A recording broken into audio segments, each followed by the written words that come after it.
gerektirmeden transport olabildiğini gösteriyor. Aynı durum dolaşım kan-beyin bariyeri için de geçerli. Kan-beyin bariyerini çok az geçen yapılardan bir tanesi fenilömidol ve bağlantısı olarak da santral sinir sistemi depresan aktivitesi aslında diğerlerinden çok daha az, neredeyse yok denebilecek durumda. Bunun haricinde ikinci önemli olan şey, özellikle yaşlı hastalar açısından, biliyorsunuz yaşlı hastalarda demin bahsettim, protein yıkımı çok yüksek miktarlara vurabiliyor. Dolayısıyla çok ciddi bir böbrek yükünüz var. Siz kronik bir antiinflamatuar kullandığınız olarak veya kronik bir ağrı kesici kullandığınız zaman en büyük probleminiz böbreklerde oluşturduğunuz yük oluyor. Dolayısıyla bakıldığı zaman böbrek üstündeki, yani böbrek hücrelerinin üstünde de bir toksik etkisi olup olmamasını da bakmak zorundayız. Sağlıklı insan böbrek hücrelerine baktığımız zaman fenilömidolün sitotoksik etkisinin çok düşük olduğunu gördük. Diğerlerine oranla aslında böbrek hücrelerini çok daha az hırpalıyor veya çok daha az yaralıyor bir ağrı kesici ve antispazmolitik olarak. Tabii bunun yanı sıra bir de kalp krizi oluşturma riskimiz var biliyorsunuz. Özellikle kalp krizi oluşturma riski nonsteroidal antiinflamatuarlarda her tipi potasyum kanallarının inhibisyonuna dayalı olabiliyor çoğu zaman. Baktığımız zaman bunu da fenilömidolün çok az bir miktarda yaptığını görüyoruz. Diğerlerine oranla inhibisyon, her tipi potasyum kanallarının inhibisyonu çok düşük. Tabii hemen buradan enflamasyon sonuçlarına geçmek lazım. Gene enflamasyon için yaptığımız sonuçlarda, yani antiinflamatuar sonuçlarına baktığımız zaman da siklooksidinaz 1 ve 2'yi diğerlerine oranla daha dengeli olarak gerçekleştirdiğini görebiliyoruz in vitro eseylerde. Aynı şekilde ağrı için baktığımız zaman da ağrı kesici etkisinin diğerlerine oranla çok daha yüksek olduğunu görebiliyoruz hayvan deneylerinde ve gene hayvan pençe ödem testlerinde antiinflamatuar aktivitesi ibuprofene oranla daha iyi, deksametazona benzer olduğunu gözlemleyebiliyoruz. Buradaki en önemli şeylerden bir tanesi bizim dokunun içerisindeki o stokinleri veya mesajları dengede tutuyor olmamız. Çünkü günün sonunda enflamasyon bir cevap ve enflamasyonun temel mantığı da dokunun iyileştirilmesine yönelik olan bir cevap. Doku iyileştikçe enflamasyon azalıyor aslında kademeli olarak. Ama bu azalım, yani bu dokunun iyileşme sürecini hızlandırabilir miyiz? Veya antiinflamatuarlar bu dokunun iyileşme sürecini geciktiriyor mu kullandığımız zaman? Sorulardan bir tanesi bu. Birçok antiinflamatuarın ortak olarak yaptığı şeylerden bir tanesi özellikle interleukin 1B ve TNF-alfa'nın aynı anda inhibe edilmesi. Dolayısıyla dokunun tedavisinde geciktirebiliyorlar veya daha net söylemek gerekirse tedavi için gerekli olan moleküllerin birbirleriyle haberleşmesini bir miktar engelleyebiliyorlar. Fenilömidolün böyle bir özelliği yok. Özellikle iletişim bozmadan aktiviteyi gerçekleştirebiliyor. Bununla bağlantılı olarak da tabii hani bir kısım yayınlar yaptık ve yayınları yapmaya devam ediyoruz. Klinik araştırmalarını da yapmaya devam ediyoruz. Bu en son fenilömidol ile ilgili olarak çıkan araştırmalardan, klinik araştırmalardan bir tanesi. Yaklaşık 100 hasta üstüne yaklaşık her biri 400 miligramlık 1 veya 2 tablet olmak üzere 3 veya 7 gün boyunca günde 2-3 kez fenilömidol uygulaması yapılıyor ve daha sonra da sayısal ağrı değerlendirme ölçeğiyle hastaların genel durumu ölçülüyor. Bu ölçek hem hastalara uygulayabildiğiniz hem de hekimlere uygulayabildiğiniz bir ölçeklendirme sistemi. Sonuca baktığımız zaman hekimlerinin %89'un ciddi yandan da global etkinlik değerlendirmesinde fenilömidolü başarılı bulduğunu görüyoruz. Hastaları da mükemmel olarak %43 derecelendirilmiş, iyi olarak %38 derecelendirilmiş, orta olarak %15 derecelendirilmiş ve zayıf olarak %4 derecelendirilmiş. Dolayısıyla totale baktığınız zaman neredeyse %70-75'lere oranla iyi ve mükemmel kategorisi içerisinde hastalar tarafından da seviliyor. Fenilömidol kullanıldığı zaman da memnuniyet yaratıyor. Efendim dinlediğiniz için teşekkür ederim. Tekrar sağ olun, var olun. Evet, çok teşekkürler hocamıza. Arkadaşlar soru katkı kısa bir süre için alabiliriz. Varsa şu anda salonda herhangi bir soru katkı göremiyorum. Zaten anladığımız bir konu, hepimizin muhatap olduğu bir konu. Hepimiz bu konuda deneyimlerimizi paylaşabiliriz. Ama bu kadar vaktimiz yok. Hepinize katkılarınız için buraya geldiğiniz için teşekkür ediyorum. Ve şu anda program devam edecek burada ve diğer salonlarda. Ona göre herkes görevli olduğu veya dinlemek istediği yere gitsin ama salonlara gitsin. Başka yere gitmesin lütfen. Bu şeyi de bitirelim. 2 saatimiz kaldı bugünün. Şunun şurasında çarşambaya ne kaldı diyorlar. Onun gibi bir şey yani. Bekliyoruz arkadaşlar. Evet.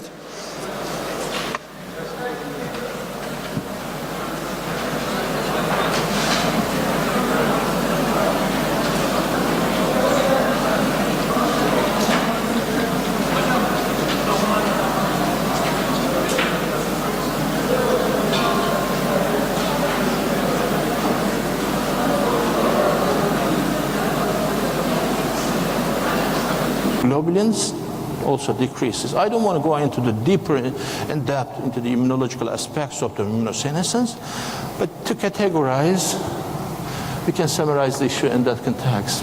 Okay. So this 20 minutes over. I'm finalizing 1 minute. So according to the study of Dr. Yahal, it's an meta-analysis. They have shown that when we look at the fever in the elderly population, the median of the fever in these studies is 77%, which means 1/4 of the patient population cannot mount fever response in the elderly. The second one, in some of the studies, it was noted that when the patient is getting elder, compared to young elders, fever response is coming less. The fourth issue, when we look at the hypothermia, which means the detection of human body temperature below 35 Celsius degrees, approximately in 2% of the patient population in the elderly, hypothermia is obvious. And one of these studies published in Journal of American Geriatric Society journal, they have noted that when the patient admitted to the hospital with central line, with previous surgery, with gastroenterostomy, with urinary incontinence, or if the patient has an expectation to die within 3 months, or if the patient is obese or male, then the bacteremia is likely in this group. This is an historical, record. Sir William Osler, in his internal medicine textbook, previously noted that pneumonia can be defined as captain of the men of death, because at that time, in the colder seasons, everybody has the potential to acquire pneumonia, community-acquired pneumonia. And according to our study, we have recruited the data from the historical records of the Turkish General Staff Headquarters. We have seen that the basic aim of this study was to analyze the natural courses of the infections in the absence of antibiotics. So we have seen that pneumonia has 31% mortality 100 years ago in the absence of antibiotics. So most likely to be the bacteremic form at the ultimate stage, community-acquired pneumonia is a significant issue compared to other types of infections which are most likely to be related to the compromised infrastructure in the countries, earthquakes, war times, etc. But pneumonia is an endemic disease and can be seen in colder seasons. So pneumonia is a critical issue which is reflected with other studies which shows as respiratory system as the main sources of bacteremia. So I'm finalizing. And this is the nosocomial bloodstream infection agents in the elderly population. They have included fungi too. But gram-positive bacteria are slightly less than gram-negative bacteria in this group. And, advanced age, presence of intravenous catheters and being bedridden are the major parameters that result in the bacteremic courses. Finally, this is my last slide. In the rational management of bacteremias, first, the microbiological diagnosis is excessively important because no antimicrobial the therapeutic modality is reliable in our age. Anytime we can see a drug-resistant microorganism that the antibiotic we have provided is not working on. And the second issue is infection control and prevention. This is the basic issue to prevent the dissemination of problematic microorganisms from one patient to other patient. And the third one is the source control. Time to time we have in the management of problematic infections, we have real problems in that context. And the last one of the most important point of view is to integrate local data to our therapeutic recommendations. Because most of the time the international guidelines uses their local epidemiology. If you are following an American guideline, they are using American epidemiology. So to optimize therapy and the optimization of management, anti-infective management of the patient, we should integrate our local data into our therapeutic recommendations. Thank you very much.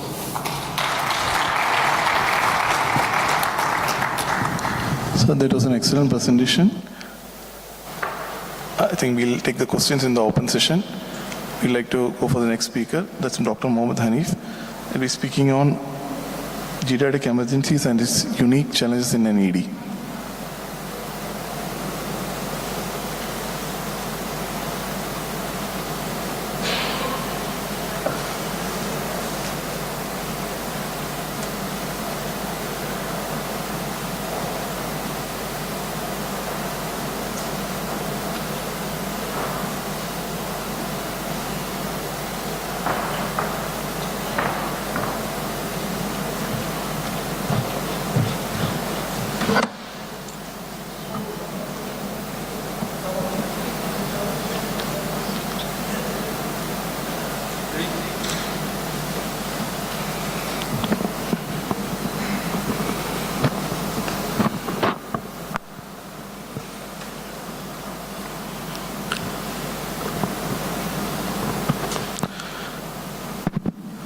Very good evening all.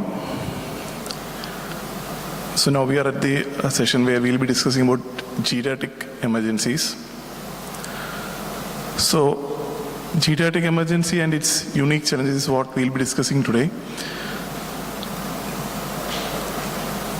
As an effect of having a very good advanced healthcare and giving a good quality of life, our population, especially elderly population, is more nowadays. And it's not just in developed countries, it's also seen in developing countries also. A very good example is in India. Previously, to have an elderly population, that is above 65 years, were on a lesser number comparing to now.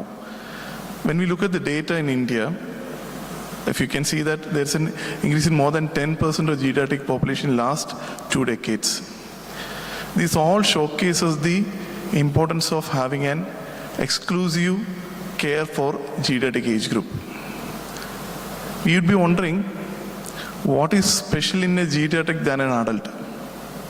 How a pediatric emergency department has a role in managing pediatric age group. Similarly, a geriatric age group is also little different. Their problems are different from an adult. So what is a geriatric age group? If you look at WHO's definition, it says when you're more than 65 years, that age is considered as a geriatric age. So we'll be discussing about certain unique aspects of geriatric age. What are their challenges? You'd be wondering, what is the importance of a geriatric age group? There's a specialty called as geriatricians are there to take care of it. But when you look at the data of any emergency department across the globe, you can see that nearly 40 to 50% of our patients are from the geriatric age group. Yes, we do get a lot of younger age group, but still, if you look at the data across the globe, not just, I have a couple of data from India, but still, if you look across the globe, we have a very good number of population who falls in the geriatric age group. It's very much depicted in the picture here. You can see the age group is more than 30%, especially in most of the countries across the globe. In certain countries, it's more than 30%. So the population is growing, and it's even expected to grow more by 2050. So the amount of geriatric patients we are going to handle is going to increase a lot. So let's see what are the unique challenges in this age. So in the demographics, if you look at the demographic, nearly in the United States itself, the population is expected to double by 2060. And 12 to 24% increase in the geriatric emergency patients is estimated in both developed and developing countries.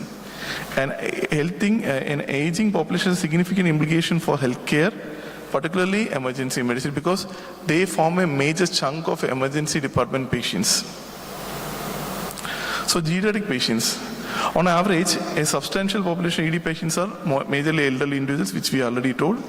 These patients present a wide range of issues.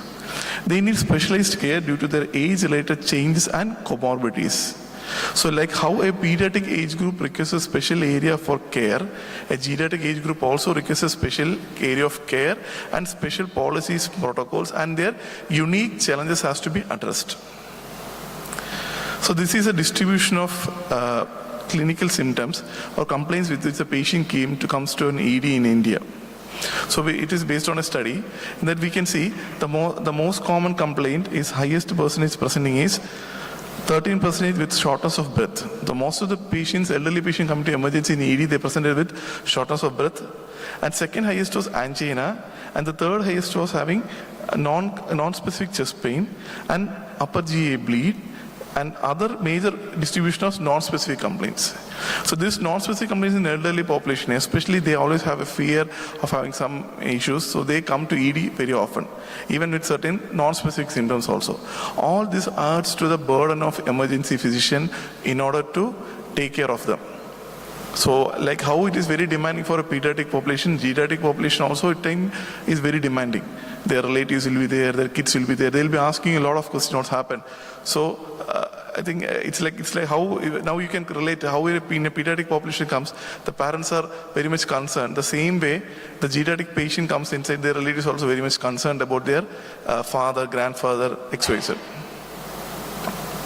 So in this age we can see is like there's adequate amount of trauma and also poisoning, some bites and urinary tract infection, and also malignancies and psychiatric illness. All these contribute to us to think and develop a unique area or unique way of approaching these patients. The geriatric patients pose a unique challenge for healthcare with the following issues. Like one is cognitive impairment. So in most of the patients, because of their cognitive issues, it will be very difficult to take proper medical history.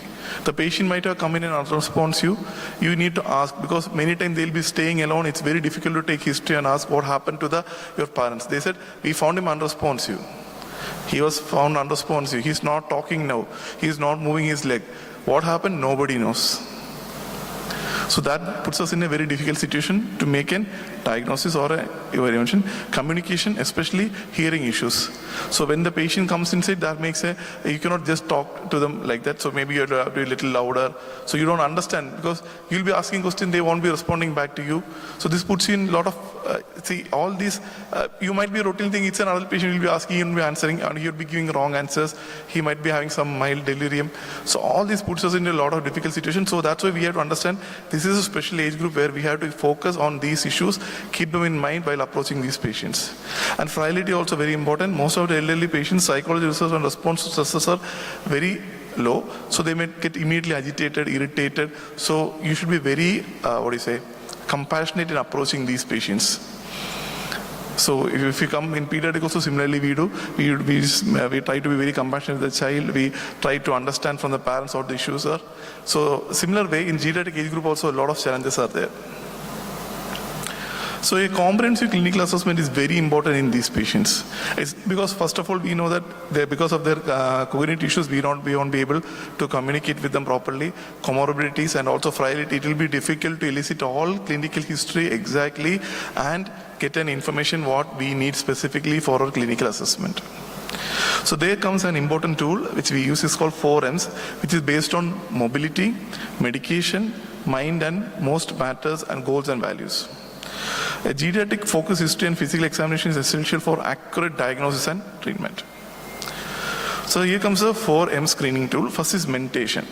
Confusion assessment method score or CAM score can be used, where you can ask questions to the patient and see whether he's having a proper response to the answers. We'll be discussing about it later.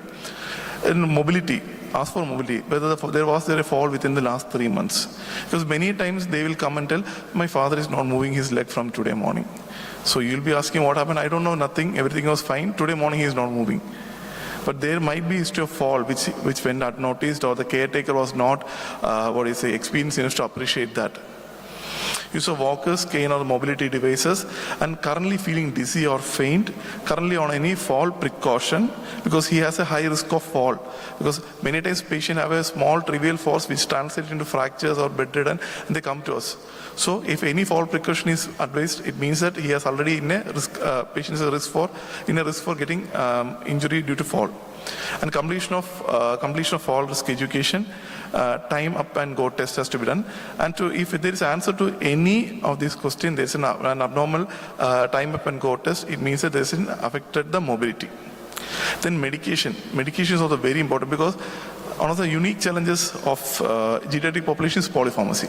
They'll have multiple comorbidities, multiple clinical issues. They'll be on multiple drugs. So you should have a proper idea of what current medication that have, and recommendations is based on AGS base criteria that we'll be discussing soon. And if that is done, then a positive medication scheme is done. What matters is, is there any advance directive or living will? Like the patient is telling, okay, if he's in a cardiac arrest, please do not resuscitate, or anything else. Who should make decision for him when he is critically ill? Because when these patients come, they are not in a position to make a decision for themselves. So we should find out who can make a decision. Is it a son, wife, or his relative, or his friend, or his attorney, who has to make a decision for his clinical management? Another reason for geriatric referral, and that has to be taken into account.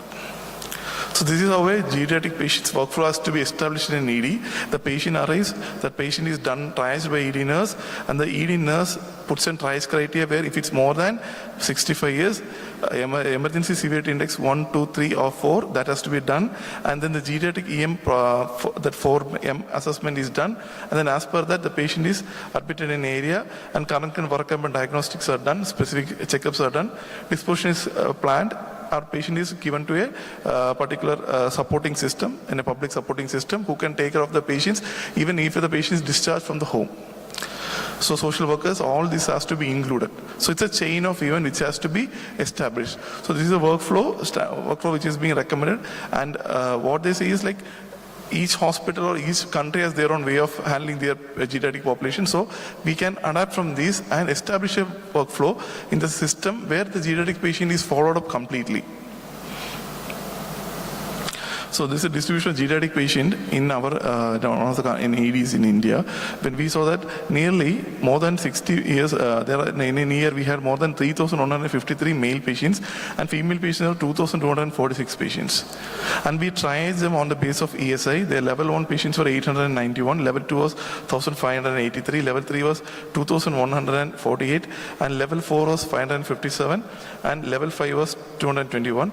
And you can see level 3 and level 2 patients constituted the highest number of patients coming to our emergency department. Among these, nearly 21% of patients had ED admission, and 38% patients are discharged, and nearly 1.8% had expired or had a cardiac arrest or other clinical condition in emergency where they died in ED, and broader patients were 3.6%, and nearly 1.3% went against medical advice. So mostly these patients, if you look at them, 78% admission is to ward, so they had minor clinical, and more than 21% they are admitted in intensive care unit. So the falls in elderly, when you look at the risk of falls in elderly, it's more in, it's 1.56 times more in females than males. And the most common cause is faintness, dizziness, and low blood pressure and muscle weakness in legs. So there are intrinsic factors and external factors. If you look at the external factors, slippery fall, tripping, and uneven surface collision and falling in downstairs is the most common way of presenting in ED. So it's multifactorial, and this multifactor has to be addressed in order to resolve this. It's like medication review, education on fall prevention, exercise programs, body health assessment, comprehensive risk assessment, home modification, polypharmacy and vitamin D supplementation, environmental hazard, physical therapy and professional support, and nurse review has to be done regularly in order to prevent this fall prevention. So delirium is another major issue faced by the patient. Delirium is an acute fluctuating change in the mental status. So this has to be done in 2 steps, where you have to do a first check for any altered consciousness. If it is present, then the delirium test is positive, and if it is negative, then ask for any question like, can you spell the word from backwards? If it is telling without any error, it means that EDS is milder, its DTS is positive. If it is not, then DTS is negative. Then we can use a BCAM negative or no delirium algorithm. So medication polypharmacy is one of the most important challenges. So this can be addressed with AGS-based criteria. So AGS-based criteria is a very elaborate thing which we can have in our department when we are dealing with these elderly patients. So I'll not go into very much detail into that. So these are a couple of drugs which are recommended specifically to be avoided or not used. So dehydration is also one of the major issues. Most of the elderly population dehydration because of their the physiological changes and poor retention of water, poor intake of water and excessive urination and other insensible losses. And frailty is the most important state of vulnerability to stresses or impact factors. That is like aging, genetic, lifestyle and environmental diseases can cause frailty in elderly, which results in like weakness, weight loss and exhaustion and low activity and slower performance. And as a result of that, they may have falls, disability, dependency, surgery risk and death. So pain management, so you can see we can use appropriate analgesics for the patient based on this scale. So we can use severe, means you can use opiates, moderate means you can use NSAIDs, mild also NSAIDs like acetaminophen, and muscle relaxant and other things can be used accordingly to the severity of the pain. But in geriatric age group, we should follow the base criteria and only use the following drugs which are highly recommended like amitriptyline, ketorolac and other drugs, and certain drugs has to be avoided.